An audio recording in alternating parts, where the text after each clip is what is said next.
Beyond the Mic with Sean Dillon. We're joined on the Starline by a pair of award-winning writers and investigative journalists. One owns a cocktail bar, the other enjoys tequila after justice. They've teamed up for a podcast about a corrupt cop and the wrongfully convicted who brought the corrupt cop to justice. We welcome Steve Fishman and Dax-Devlon Ross, co-host of The Burden. Thanks for having us, Sean. Yeah. Friends, let's go beyond the mic. As you examine The Burden, what was the one story that needed to be told? Well, listen, we've come out of an era when police conduct and police investigation is just on everybody's mind. You know, it's in the air. And we wanted to kind of really go deep and understand not only about one cop, Detective Scarcella, and a set of jailhouse lawyers, but really the system. So we start with Detective Scarcella, who has become the poster boy for everything wrong with justice in Brooklyn, New York, right?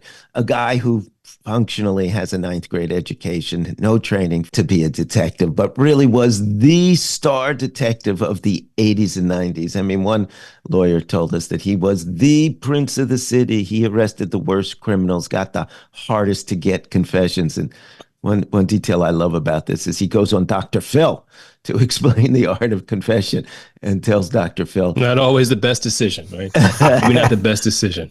Yeah, it was the worst decision of his life until he did this podcast. Yeah. He's let us know. He's let us know this now is the worst decision of his life.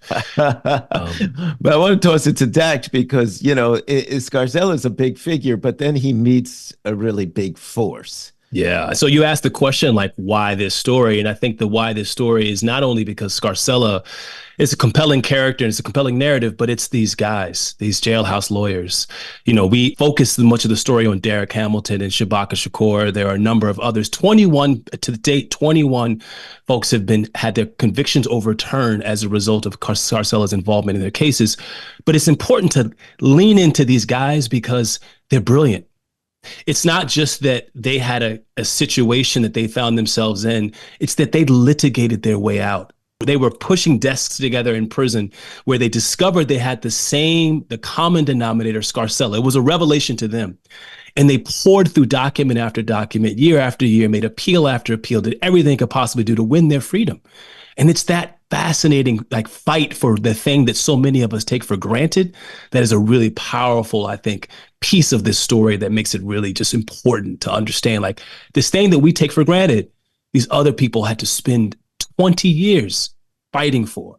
They've really become powerful in their own right. And it's an amazing journey because you find, as Derek said to us, when you don't have the power, you think everybody's against you. But when you have the power, everything changes. And he's talking about the power of the law, which he in particular harnesses. And I love what he told us. He said, the law was my girlfriend. I had to love it. It was my only way to freedom. Mm-hmm. Which of the wrongfully convicted by the Detective Scarcella story touched you the most? It's a great question. Thank you for asking that question. It's a really good question.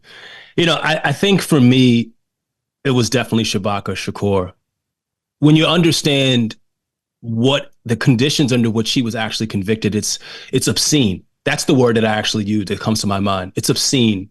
The lack of evidence, the lack of an actual confession, the mere fact of him being a young black man at the wrong time, and he wasn't even convicted at he wasn't even caught at the scene. He was found 2 boroughs away in New York City, in Bronx, after a murder took place in Brooklyn. And he has to spend the next 20 years telling everyone who will possibly listen that he is innocent. And it is only, you know, after his own sort of fight and his own education and his own perseverance that he gets out. And I will say this, the thing that I experience when I sit across from him is a gentleness. And there's a wound that will never be closed and never be healed. And a desire to move forward with his life. He gets out of prison in his late 40s and he has children and he's trying to pick up the pieces of a life that was completely disrupted at 19, 20 years old. And we can't, it's just that stuck with me because he's not that much older than me. Steve. Well, I'm going to go with Derek Hamilton. That's another case that we looked really hard at. And Derek he's a complex character. One of the things that I'm proud of in The Burden is that we really didn't kind of stop at the surface. So Derek's a guy who spends a number of his childhood years in a housing project, a very rough place with a lot of drugs running around. And he's a rough guy. You know, he shoots people. He tells us he shot people, right? He was rightfully a felon, but did he do the one that he was arrested for, right? And we go in very deeply to this, and we find there was no way that with the evidence they had, he should have been convicted. And one of the things that we do, Sean, is, and I do credit us, we were intrepid in trying to get to the bottom of this. We tracked the main, in fact, the only witness, supposed witness to that shooting, to the woods of North Carolina, where it was the oddest interview I've ever had. I'm not going to ruin it, but I will say that we interviewed for an hour a woman who would not confirm that she was we thought we were talking to. Co-host of The Burden, Steve Fishman and Dax-Devlon Ross joins me. Time for my investigation. It's time for the Rockin Aid. All this is 8 random questions, so you got to answer with the first thing that comes to your mind. There is no pressure to guess, so we'll swap questions. Steve, what's your favorite drink at your cocktail bar? The Senior Hemingway, tequila-based, original to our bar. Dax-Devlon, favorite interview from your book, Beat of a Different Drum? Oh my God. Woody, I think his name is 20 years ago he asked me, but his name was Woody, and he was a guitar maker, and he was phenomenally interesting. I can't remember his last name. That was 20 years ago. Great question. Steve, would you rather have a building or statue named after you?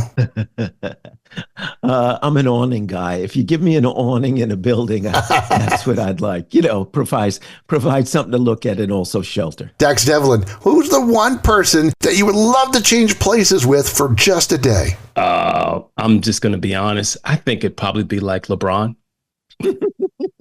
So, can you hit a jumper? Dax can I beat the Nuggets? Steve, what's your favorite cookie flavor? Big fan of macadamia. That's where I'm going to go. Dax-Devlon, what's the quickest way to your heart? Ooh. Alana. Yeah, that's a great one. His wife. My wife, quickest way to my heart. Yeah.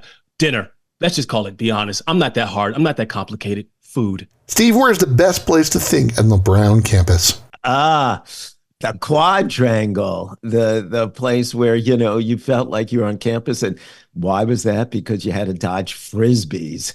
Nothing says college like a very serious Frisbee game. Dax, what's your favorite course at Rutgers? Oh, gosh. I would absolutely say anything in the philosophy department.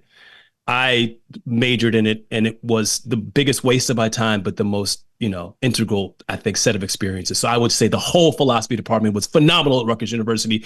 I'm hoping that they give me some kind of commendation for making that kind of a plug. Dr. Ross, here we come. Time for 2 nearly impossible questions with Dax-Devlon Ross and Steve Fishman beyond the mic. Steve, what does the word justice mean to you? Well, it doesn't mean just us. The word justice means, and listen, the burden explores that very deeply. The word justice means the system can't cheat. That's what it means. You know, we can't know who the bad guy is. We can't say, if he didn't do this, he did another one. We have to go in. We, the voter, the people, the citizen, we're afraid on the street. You got him going now. You got him going. You got him going. Dax-Devlon, when you're done with this story, what's the next one? Well, Steve knows this. I'm trying to write this long, painful Cold War story right now about a guy named Paul Robeson that nobody probably has heard of, but he's one of the most, I would say that he was the most renowned black man up until the 1950s when he was completely canceled by the U.S. government. And it's a great story that no one's really heard. Sean, I can chime in on that. I'm doing a podcast now about a serial killer who picked me up hitchhiking.